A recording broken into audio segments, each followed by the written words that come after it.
குக்கு பக்தி YouTube channel நேயர்களுக்கு வணக்கம். நான் உங்கள் லாவண்யா. இன்னைக்கு நம்மோட நேர்காணலில் இணைந்திருப்பவர் யார் அப்படின்னு பார்த்தீங்கன்னா, சிறப்பு விருந்தினர் ஜோதிடர் வித்தகர் திருக்கோவிலூர் பரணிதரன் நம்மோட இணைந்திருக்கிறாங்க. வணக்கம் சார்.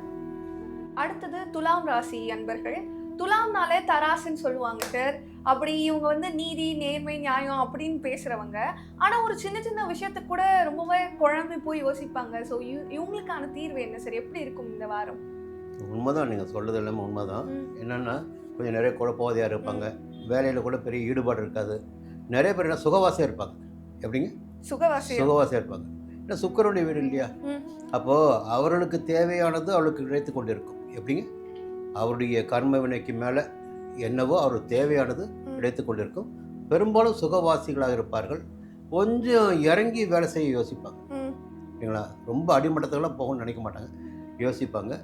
இருந்தாலும் ஒவ்வொருவருக்கும் சுய ஜாதகத்தில் அவர்களுக்குரிய பலன்கள் என்பது நிச்சயமாக இருக்கும். பிறந்த இடத்துடைய வசதி வாய்ப்பு, அவருடைய கர்ம வினை, நடைபெற்ற திசா புத்தி நிறைய பார்த்தாகணும். ஒரு தீர்மானமாக சொல்ல முடியாது. இருந்தாலும் அவர் சுகவாசிகள். சரிங்களா? சரி, இந்த வாரம் எப்படி இருப்பது பார்த்தீங்கன்னா, திங்கட்கிழமை, செவ்வாய்க்கிழமை, புதன்கிழமை காலை பாக்கிய ஸ்தானத்தில் சந்திரன். அப்போது அந்த நாட்கள் இவர்களுக்கு யோகமான நாட்களாக இருக்கும். பெரியவருடைய ஆதரவு, செல்வாக்கு, கொஞ்சம் தேவையான வருமானம், தெய்வ அருள் என்பது எல்லாமே கிடைக்கும். இல்லாட்டி சாதிச்சிக்க முடியும்.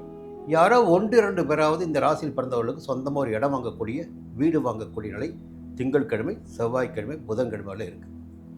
புதன்கிழமை காலை தொடங்கி வியாழக்கிழமை, வெள்ளிக்கிழமை மதியம் வரை ஒரு புதிய தொழில் தொடங்குகின்ற முயற்சி, உத்தியோகத்தில் ஏற்பட்ட பிரச்சனைகள் நீங்கக்கூடிய நிலை. புரியுங்களா? எல்லா விதமான நன்மைகளையும் வியாபார ரீதியாக காணக்கூடிய நிலை இருக்குது. அதன் பிறகு பார்த்தீங்கன்னா, வெள்ளிக்கிழமை மதியம், சனிக்கிழமை, ஞாயிற்றுக்கிழமை வருமானத்தை காணக்கூடிய, சந்தோஷத்தை காணக்கூடிய, நிம்மதியை காணக்கூடிய நிலையெல்லாம் சனி ஞாயிறில் இருக்குது. ஒரு சந்தோஷமான வாரம் இந்த வாரம். ஏன்னா சந்திரனுடைய சஞ்சாரமே 9ஆம் இடம், 10ஆம் இடம், 11ஆம் இடம் தான். இந்த 3 சஞ்சார நிலைகளுமே இந்த வாரம் சாதகமாக இருக்குது. இதுக்கு மேலே பார்த்தீங்கன்னா, சனி பகவான் 6ஆம் இடத்தில் சஞ்சரிக்க ஆரம்பித்திருப்பார்.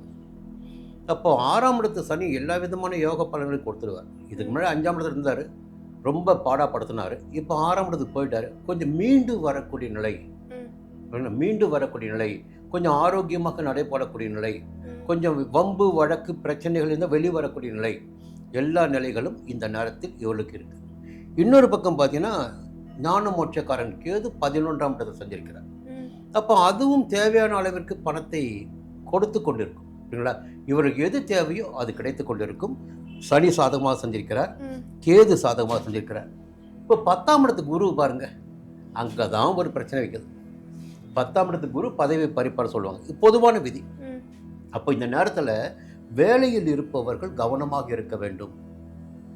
பிறருடைய நிபந்தனைக்கு கட்டுப்பட்டு இவர்கள் எந்த முடிவெடுக்கக்கூடாது. சட்டம் என்ன சொல்கிறதோ அதை மட்டும் செய்துட்டு வந்தால் போதும். இல்லைன்னா வேலையில் சிக்கல் கண்டிப்பாக வரும். புரியுங்களா? அதே நேரத்தில் 2ஆம் இடத்தையும் 4ஆம் இடத்தையும் 6ஆம் இடத்தையும் குரு பார்த்துறார். 2ஆம் இடம் என்பது குடும்பஸ்தானம். குடும்பத்தில் நிம்மதி இருக்கும், தேவையான பணப்பழக்கம் இருக்கும், கொடுத்த வாக்கை காப்பாற்ற முடியும். 4ஆவது இடத்தை குரு பார்க்கின்றபோது தாய் வழி உறவுகளின் ஆதரவு, ஒரு புதிய வாகனம் வாங்கிறது, புரியுங்களா, சந்தோஷமாக இருப்பது, இவையெல்லாம் 4ஆம் இடத்தை குரு பார்க்கின்ற காரணத்தினால் ஒரு உயர்கல்வி அந்த வேலையும் ஏற்படும். 6ஆம் இடத்துல சனி இருக்காரு, அந்த இடத்தையும் குரு பார்க்குறாரு. அப்போ இன்னும் கொஞ்சம் கூடுதலாகவே நம்பிக்கையோடு செயல்படக்கூடிய நிலை ஏற்படும். அப்போ அடுத்து பார்த்தீங்கன்னா, ராகு 5ஆம் இடத்துல. அப்போ பிள்ளைகளை பற்றி ஒரு கவலை இருக்கும், பிள்ளைகளுக்காக ஒரு கவலை இருக்கும். சரிங்களா? என்ன இப்படி இருக்கு பிள்ளை, இது என்ன பண்ணுறது தெரியாமல் ஒரு கவலை இருக்கும். அந்த கவலை இருக்க தான் செய்யும். இந்த நேரத்தில் பார்த்தீங்கன்னா, 8ஆம் இடத்தை விட்டு பாக்கிய ஸ்தானத்துக்கு சூரியன் வந்துட்டார். இது ஒரு நல்ல விஷயம். ஆனால் எதிர்மறையாக பாருங்கள், 8ஆம் இடத்துக்கு செவ்வாய் போக போகிறார். ஒரு கிரகம் 8ஆம் இடத்தை விட்டு அஷ்டம ஸ்தானத்துக்கு வெளியே வந்தாலும் செவ்வாய் 8க்கு போகிறார். அப்போது கொஞ்சம் நெருக்கடிகள் என்பது இயல்பாகவே உடல் ரீதியாகவோ கொஞ்சம் உத்தியோக ரீதியாகவோ இருப்பதற்கு வாய்ப்புகள் உண்டு. புதனுடைய சஞ்சாரம் பார்த்திங்கன்னா, கொஞ்சம் கவனக்குறைவாக செயல்படாமல் எல்லாவற்றையும் கொஞ்சம் ஆக்டிவாக இருந்துட்டாங்கன்னா எந்த பிரச்சனையும் இந்த வாரம் இல்லை. இந்த வாரம் ஒரு யோகமான வாரம் தான். ஒரு பக்கம் நெருக்கடி இருக்குது, ஒரு பக்கம் யோகமும் இருக்குது, சமாளிச்சிட முடியும்.